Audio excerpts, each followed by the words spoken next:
El rumor de la discordia, un podcast para comentar las noticias de Jalisco.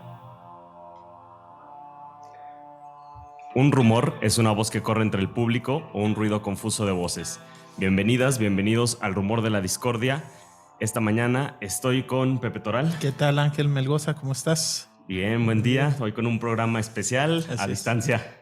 A distancia para seguir desmenuzando el tema de la universidad que puede ocurrir con la Universidad de Guadalajara, luego del fallecimiento del que fue el líder político, aunque ya no era rector, pues seguía siendo el poder detrás de la Universidad de Guadalajara, Raúl Padilla López.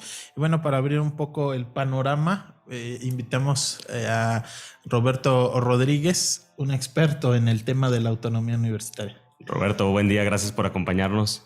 Al contrario, gracias por invitarme. Roberto, para las personas que no te conocen, eres doctor en Ciencias Sociales con especialidad en Sociología, investigador del Instituto de Investigaciones Sociales de la UNAM y director del Programa Universitario de Estudios sobre la Educación Superior. Además, escribiste este texto por el que nosotros te encontramos, El significado de la autonomía universitaria, publicado en noviembre del 2021 en la revista Nexos, en la que haces pues un repaso rápido, pero a mí me parece sustancioso de las implicaciones, incluso del origen, ¿no?, de la autonomía universitaria en nuestro país. Y quizás podríamos iniciar por ahí, Pepe, no sé qué te parezca. Si hablamos, bueno, vamos a llegar en algún momento pronto a la Universidad de Guadalajara y las implicaciones que podría traer también la muerte de Raúl Padilla, pero a mí me parece que el punto en el que inicias, Roberto, este texto es bueno, el del cambio constitucional 1980. No sé si te parece por ahí empezar a hablar de las autonomías universitarias en México.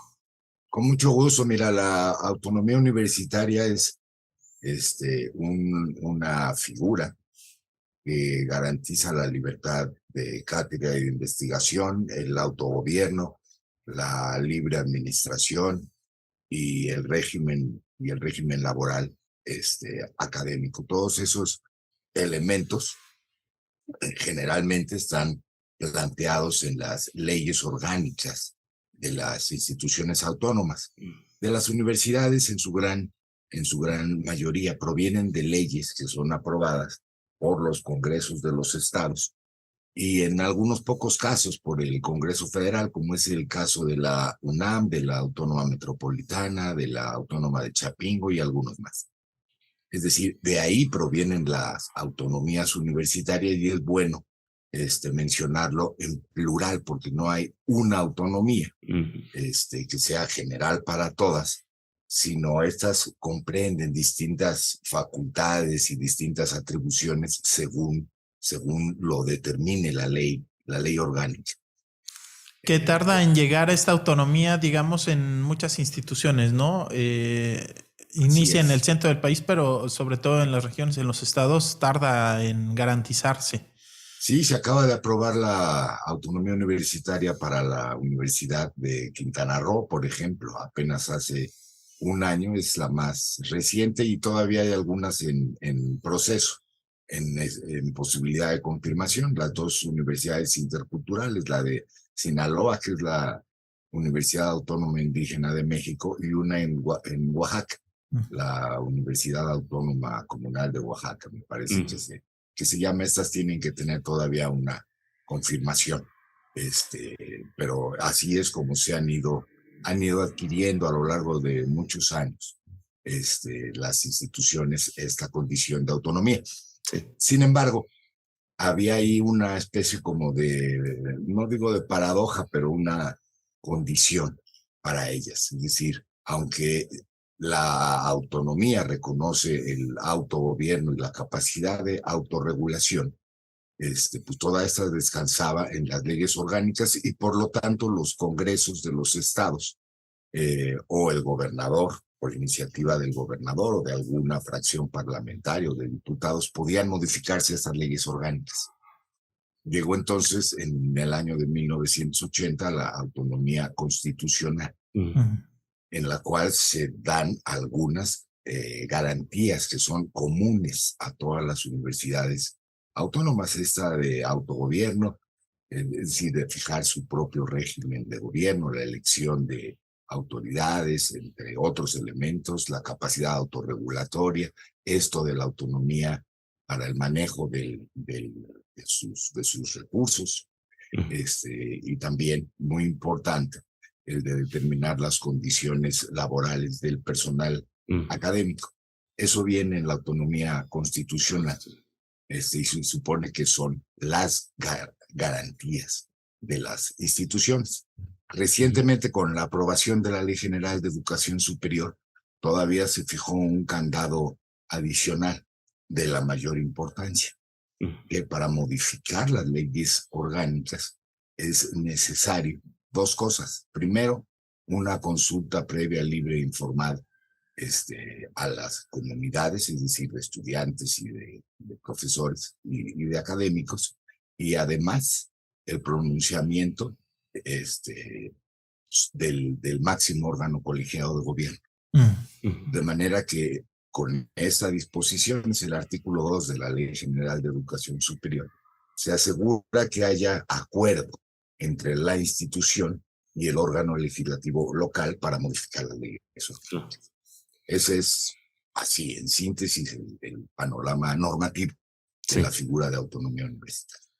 Un poco también recordando lo que platicábamos ahora el lunes apenas con el fallecimiento de Raúl Padilla el domingo pasado, era cómo a partir de que llega él justo a la rectoría de la universidad en el 89, bueno, escuchamos ya que venía este cambio constitucional del reconocimiento de las autonomías universitarias constitucionalmente en el 80 y se presta, y en el 93 cambia ahí la ley orgánica de la universidad en Jalisco para que se reconozca esa autonomía, como que más o menos recordando esa línea del tiempo. También, Roberto, tú mencionas en tu artículo, incluso antes, bueno, sí, mucho antes de esta nueva Ley General de Educación Superior que se aprobó en el 19 de abril del 2021, varias tesis de la Suprema Corte de Justicia de la Nación que hacían pues aplicable, que decían hasta dónde, que ponían incluso límites, ¿no?, a ese cambio constitucional del 80, varios de ellos en diferentes tiempos, pero en 2016 me parece uno importante y lo quiero citar porque creo que de aquí puede surgir más parte de la conversación, ¿no?, incluso del debate. Dice esta parte: la autonomía universitaria, en tanto garantía institucional de un derecho humano, que es el derecho a la educación, está subordinada a la maximización de por lo que, por regla general, el ejercicio legítimo de la autonomía universitaria no puede incluir la restricción de aspecto alguno del derecho a la educación. Un poco también lo digo, y Pepe, Roberto, porque platicando del legado y platicando de Raúl Padilla se critica mucho también como el ejercicio que a veces se hacía opaco de recursos para iniciar empresas universitarias, ¿no? Entonces, como que aquí hay un debate también si el máximo derecho que se tiene que privilegiar es el derecho a la educación, y aún así tienes un porcentaje alto de jóvenes que no están accediendo a la universidad pública. Pues creo que es parte de lo que se debate ahora con el legado y con lo que deja Raúl Padilla para la universidad en Jalisco, en Guadalajara. Es muy interesante el punto y es objeto de debate, ¿no? Es decir, la Universidad de Guadalajara muy pronto será, por su tamaño, si no es que ya lo es decir, si se incluye, por ejemplo, el nivel medio superior, la segunda en su tamaño después de la UNAM. De la UNAM. Pero no es proporcional el subsidio que recibe al que tiene la Universidad Nacional. Está muy lejos de él, sea como se mida, en términos absolutos o en proporción a la cantidad de estudiantes o de la planta académica. De manera que en la Universidad de Guadalajara, y está en la ley orgánica también, es válido o es legal, para decirlo de esa manera, el contar con recursos extraordinarios para su sostenimiento, ¿no? Es decir, con empresas de la universidad, con la propia feria internacional del libro, la más importante de América Latina, sin duda, y una de las más importantes del mundo. Entonces tenemos ahí dos platillos en la balanza, ¿no? Es decir, este tipo de manejo, ¿no?, empresarial, etcétera, etcétera, ha permitido contar con recursos extraordinarios a la universidad. No digo que todos los recursos hayan ido a parar a las funciones universitarias. Eso es lo que habría que transparentar, sin duda. Eso está por un lado. Y por otro lado, la responsabilidad de la institución de fijar sus prioridades, ¿no? Claro. Es decir, si el uso de recursos extraordinarios va a ser para los sueldos y salarios de los maestros, va a ser para el crecimiento de la institución, como sí parece ser haber sido el caso, yo creo que ese es un punto que habría que debatir, ¿no? Sobre la validez y la importancia de contar con estas, digamos, fórmulas alternativas o complementarias del financiamiento. La de Guadalajara ha sido muy eficiente en ellos, ya sea de fondos extraordinarios gubernamentales o de fondos extraordinarios propios. Eso habría que ver. En los fondos ordinarios, digamos, el gobierno federal y el gobierno del estado le dan un subsidio a la Universidad de Guadalajara, y por esta autonomía es la propia universidad en su Consejo General Universitario donde se define el presupuesto, ¿no? No se puede, digamos, como imponer del gobierno local o federal cuánto deben de invertir en aulas, por decirlo, o en profesores, o si un aumento salarial y demás. En ese sentido hubo pues un conflicto, ¿no? Ya tiene un par de años entre la Universidad de Guadalajara y el gobierno de Jalisco, en donde se ha mencionado justo la autonomía universitaria como central de esa discusión. 140 millones de pesos que originalmente el Congreso se los otorga a la Universidad de Guadalajara, a medio año el gobierno del estado los retira y eran para la construcción de un museo justo en este conflicto, y que ese museo de ciencias ambientales era impulsado por Raúl Padilla, que estaba en franco conflicto político con el gobernador. Y ahí se vino una discusión interesante, un poco pues conocer tu postura al respecto en cuanto a qué tan válido es que un gobierno pueda limitar el uso de recursos para conceptos que en ese caso el gobernador mencionaba no eran prioritarios, que era la construcción de un museo, y la justificación que daba el gobernador era ese dinero, esos 140 millones, invertirlos en algo que sí era prioritario en contexto de la pandemia, en la construcción de un hospital, ¿no? Sí, yo creo que ese tiene varios ángulos. Creo que en el periodo del actual gobernador inició en una primera fase más o menos en cercanía con la Universidad de Guadalajara, y la relación cordial, la amistad, pues se perdió, como suele ocurrir, por un tema de recursos, que finalmente es un tema político. Claro. No es una simple aplicación de una etiqueta, ¿no? Es decir, los recursos etiquetados para tal objeto. Yo creo que la universidad tiene razón.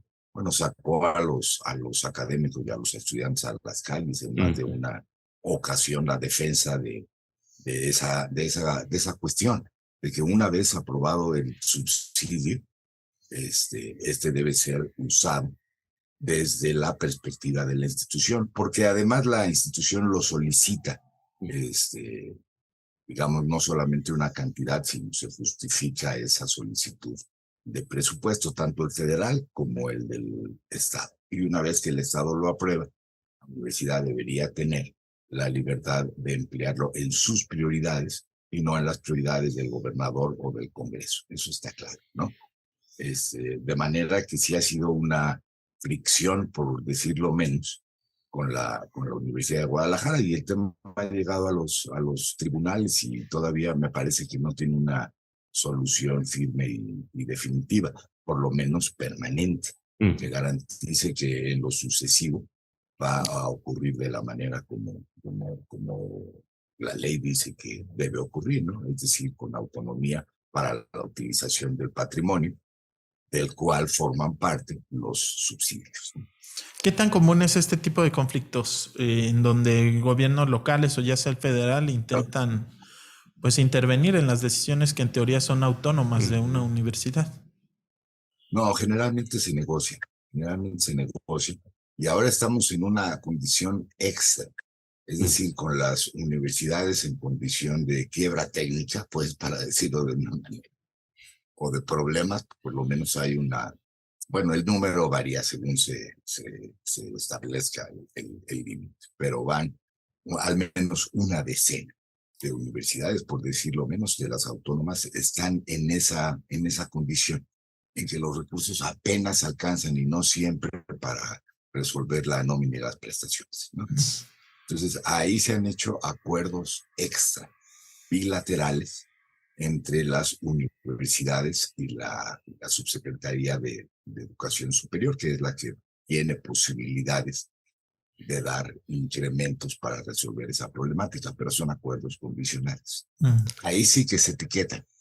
Es decir, esos acuerdos, esos recursos deben ser, por ejemplo, para pagar la nómina. Esos forzosamente. Deben ser para tal, forzosamente, ¿no? O para resolver, ¿no? Temas del contrato colectivo de trabajo. Por ejemplo, el régimen de pensiones y jubilaciones, ¿no? Muchas entraron en este asunto de quiebra técnica por mantener pensiones dinámicas, ¿no? Sinaloa, por ejemplo. Es decir, que los jubilados puedan seguir teniendo aumentos salariales en la misma proporción que la planta ordinaria. Y eso a largo plazo, y eso es el plazo que nos está llegando, es insostenible, ¿no? De manera que a través de ese instrumento de los fondos adicionales, ¿no? O fondos de rescate realmente, se pueda empezar a modificar condiciones que han puesto en condición crítica a las finanzas universitarias. Un poco, Roberto, también en ese sentido y retomando a la Universidad de Guadalajara y esta generación de recursos propios, pero escuchando que hay por lo menos 10 universidades en el país que están en esta quiebra técnica o que reciben recursos de rescate con esa denominación, ¿no? ¿Cuál sería un poco el balance dentro de las 41 instituciones públicas de educación superior que gozan de autonomía? Como en ese mapa de 41 instituciones, digamos, ¿cómo también haces tú, no sé si un balance sobre cómo lo ha hecho la Universidad de Guadalajara en tiempos, digamos, no sé si recientes? Y también que nos empezaras a platicar un poco, pues, cuáles son los riesgos que está enfrentando la autonomía universitaria en México. Bueno, son dos preguntas distintas. Vamos a la primera. Yo creo que en la Universidad de Guadalajara tuvo el acierto de modificar su régimen pensionario ya hace varios años, no sé, 15 como años. 2003 más o menos. Más o menos, en el que, digamos, en lugar del existente, entraron en una nueva Afore con algún sacrificio de los ingresos de los académicos, pero que les aseguraba la sostenibilidad de la jubilación y las pensiones, ¿no? Eso no todas las universidades lograron hacerlo, porque la relación entre sindicatos y autoridades no siempre es sencilla en este rubro en particular, ¿no? Lo que tiene que ver con ingresos y pensiones. De manera que hizo sostenible, vamos a decirlo así, el futuro financiero de la universidad, complementado con estos recursos adicionales, digamos, de las empresas universitarias, y además con un acceso constante a los fondos extraordinarios federales. Para lo cual, bueno, digamos que el esquema o la estrategia de tener presencia en la Subsecretaría de Educación Superior, ¿no? Y también en la Cámara de Diputados. Para la Universidad de Guadalajara ha sido una ventaja o parte de una estrategia tener presencia en el Congreso Federal a través de la Comisión de Educación, en su momento con Tonatiuh Bravo, y a través de la Subsecretaría de Educación Superior también, ¿no? No estoy diciendo que eso sea indebido, ni mucho menos, pero sí da una idea del esquema estratégico de la institución para poder tener acceso, por lo menos información, sobre el flujo de recursos extraordinarios o adicionales para la universidad. Es de las que mejor aprovechó en su momento, en el periodo del 2000 al 2018, la existencia de los recursos adicionales, de los recursos extraordinarios etiquetados, ¿no? Aquellos que eran para infraestructura, aquellos que eran para crecimiento, los que tenían que ver con la formación de cuerpos académicos, etc. Ese modelo, además de la construcción institucional, por ejemplo, en la descentralización, las vicerrectorías en la ciudad y los campus, digamos, descentralizados o periféricos, pues dieron un esquema de crecimiento que probablemente esté ya en el límite de agotamiento si no cuenta la institución con alternativas como para poder mantener esa estrategia. Y creo que de ahí vienen también, por lo menos parcialmente, algunas de las fricciones relevantes. Yo creo que el proyecto de la Universidad de Guadalajara, de confirmarse como una de las principales instituciones de educación superior del país en materia de docencia, pero también en el tema de investigación, ¿no? Es lo que finalmente está en juego en toda esta discusión sobre los alcances y límites de la autonomía. También, perdón, hay que comentar, recientemente la Universidad de Guadalajara modificó su ley orgánica, en un detalle, si quieren, un artículo sobre órganos internos de control. Así es. Que eso debía manejarlo la institución y no el gobierno estatal o el federal, ¿no? Y fue exitosa porque siguieron en efecto el procedimiento de que el órgano colegiado, el máximo órgano colegiado lo autorizara y no hubo fricción al respecto.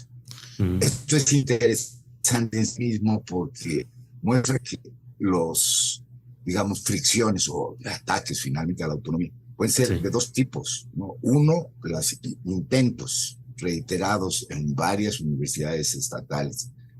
Ahorita hay como 4 o 5 sobre la mesa. Estuvo el de la Universidad Nacional, el caso de Sinaloa, que tiene sus particularidades, el caso de Sonora también, bueno, Baja California, no, son muchos, pues, más recientemente Guanajuato.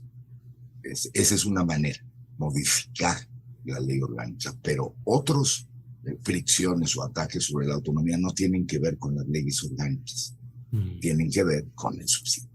Claro. ¿No? Y esto es importante, distinguir. Tú traes un dato ahí, Pepe. Sí, solo mencionar en este tema de las pensiones, al 2021 lo que reporta la UDG es que su fideicomiso tiene 17 mil millones de pesos. Digamos, de ahí van saliendo recursos extra para ir solventando las jubilaciones. Entonces, por lo menos a corto o mediano plazo sí está como pues garantizado, ¿no? Ese tema no, por lo menos en la universidad, no va a resultar un problema como lo es en otras universidades, porque en su momento, ¿no?, se hizo esta modificación. Y pues bueno, sí, mencionar, Roberto, que llamó mucho la atención ese cambio en cuanto al órgano interno de control, porque se dio mientras estaba el contexto del conflicto, digamos, abierto, ¿no? Y totalmente enfrentados, y aún así, en el Congreso del Estado, que tiene mayoría Movimiento Ciudadano, sí se consultó a la universidad sobre este cambio, ¿no? Digamos, pues sí, un tanto, pues, llamativo que al mismo tiempo coexistiera un enfrentamiento frontal mientras se daban las negociaciones para hacer ese cambio sin ningún problema en el Congreso. Así es, y hubo también un asunto colateral que fue el de la Universidad Autónoma del Estado de Hidalgo, en que se buscó hacer exactamente lo mismo, una modificación a la ley orgánica para incluir un órgano interno de control, pero en este caso no se hizo la consulta ni se logró el consenso con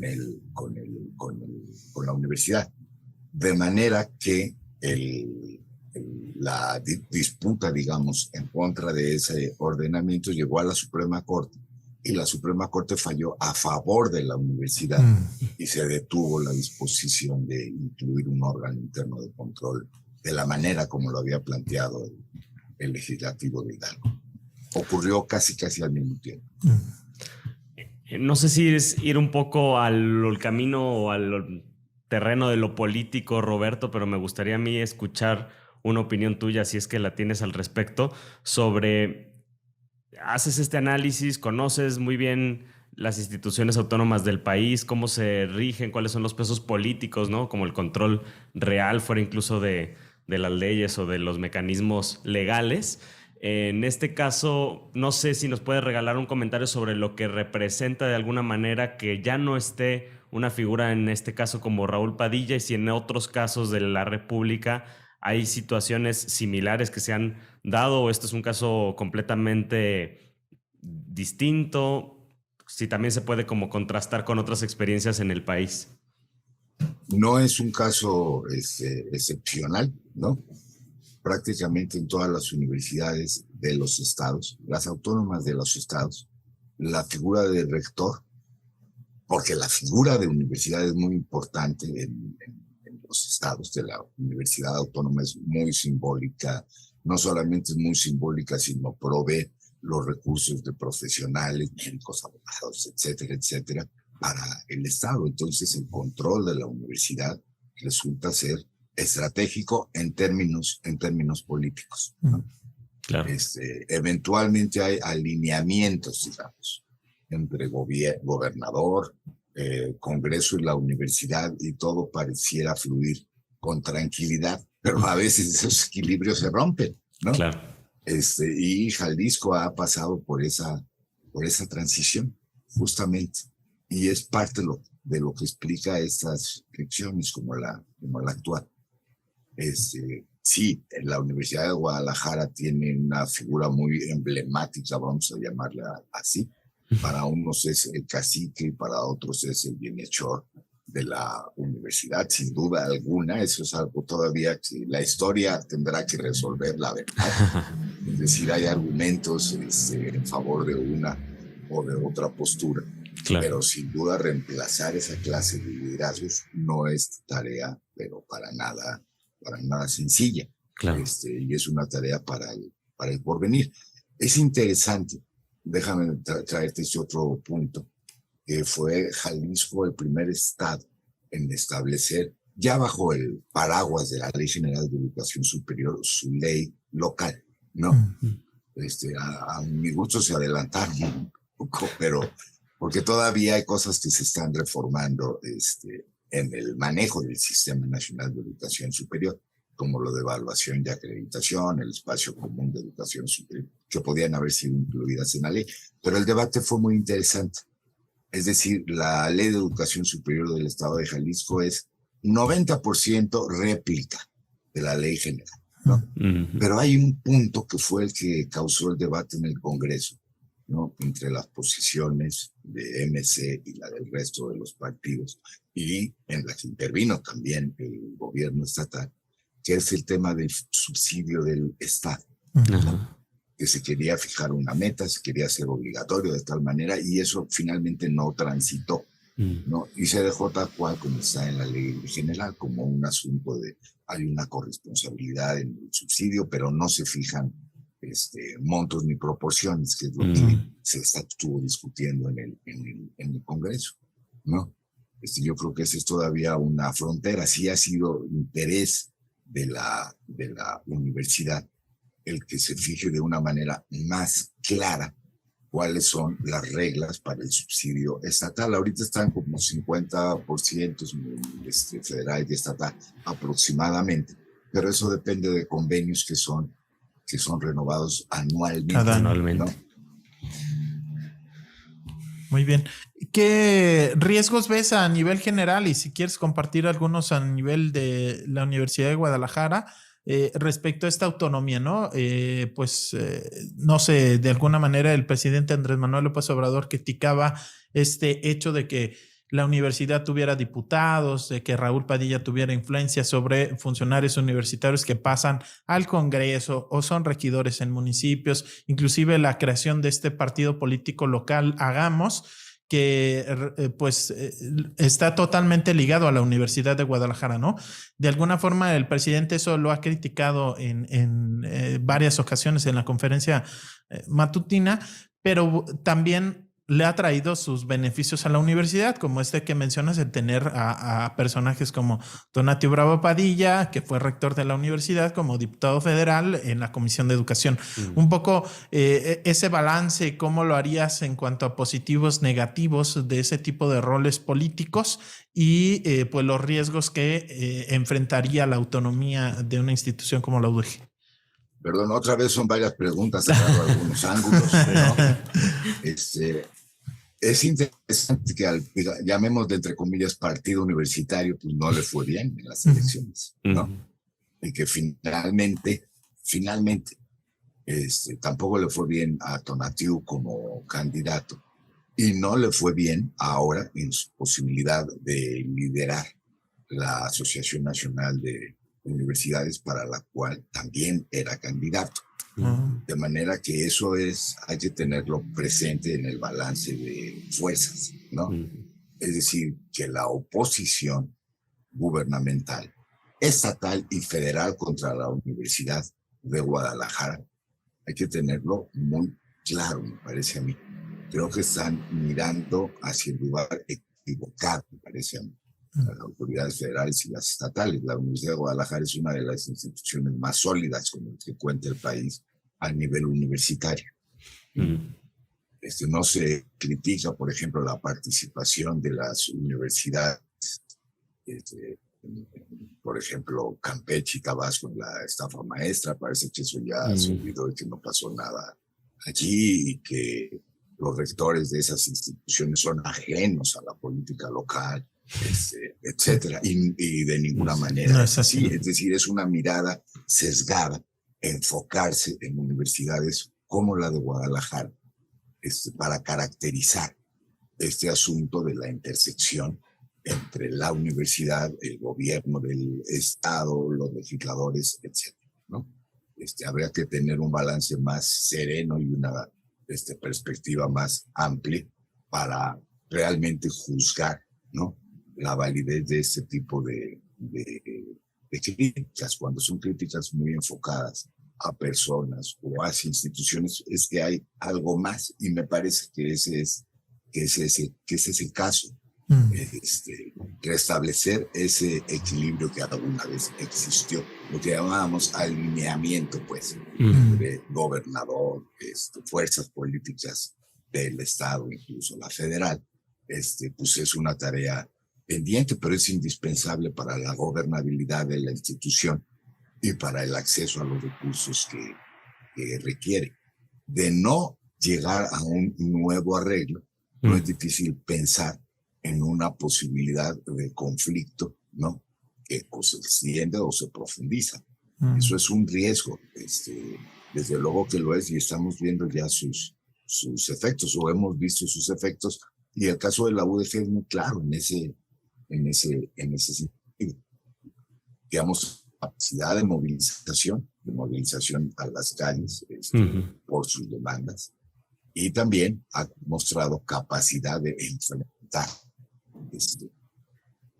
en los términos que permite la ley, ¿no?, algunas de esas adversidades o ataques, ¿no?, y que ha mostrado también esa flexibilidad que tiene que ver con el liderazgo, desde luego, para, digamos, ajustarse a sus condiciones y volverse sostenible en muchos aspectos. Decíamos el de pensiones, porque el de pensiones implicó el sacrificio, digamos, de los ingresos de los académicos de corto plazo, y la negociación con el sindicato no fue para nada sencilla, ustedes lo saben, y sin embargo salió adelante, y es, digamos, ejemplar el de poder evitar ese tipo de riesgos que hoy tiene a muchas universidades del país, digamos, en el límite de la sostenibilidad financiera. Así es como lo veo. No pierdo, digamos, la posibilidad de crítica al caciquismo personal, ¿no? Pero creo que hay que poner más elementos en la balanza, porque si no nos quedamos con una mira más bien corta, ¿no? Y no nos permite, me parece, resolver el tema del futuro de las autonomías y el tema de los futuros de las universidades tan importantes como la del Estado de Jalisco. El texto de esta que publicabas en revista Nexo cerraba diciendo: el ámbito de la libertad que caracteriza a la autonomía universitaria ha demostrado ser el ambiente más propicio para la discusión de ideas, el avance del conocimiento y la formación de generaciones que han impulsado el desarrollo económico, político y social del país. Pues, ¿existe un riesgo actual en la administración federal encabezada por López Obrador para las autonomías universitarias? Yo creo que sí, que lo estamos viendo. Es decir, se está repitiendo y buscando los resquicios y huecos para esta posibilidad de modificación de las leyes orgánicas. Lo acabamos de ver en Sinaloa. Ahí no tocan la ley orgánica de la universidad, pero van hacia el candado ese que se requiere la consulta previa. Dicen, sí, se requiere la consulta previa, pero la va a organizar el gobierno del Estado. No el gobierno del Estado, el legislativo del Estado, ¿no? Entonces, bueno, eso es o no una invasión de la autonomía. A mí me parece que sí, pero está en discusión, parece que ya hay un amparo resuelto, en fin, ¿no? Pero es buscarle, digamos, un hueco por donde poder entrar, por ejemplo. Es cierto que este candado tiene la fragilidad, el de la consulta obligatoria, de no haber sido colocado en la Constitución. Ahí sería inatacable, porque al estar en una ley general, ¿no?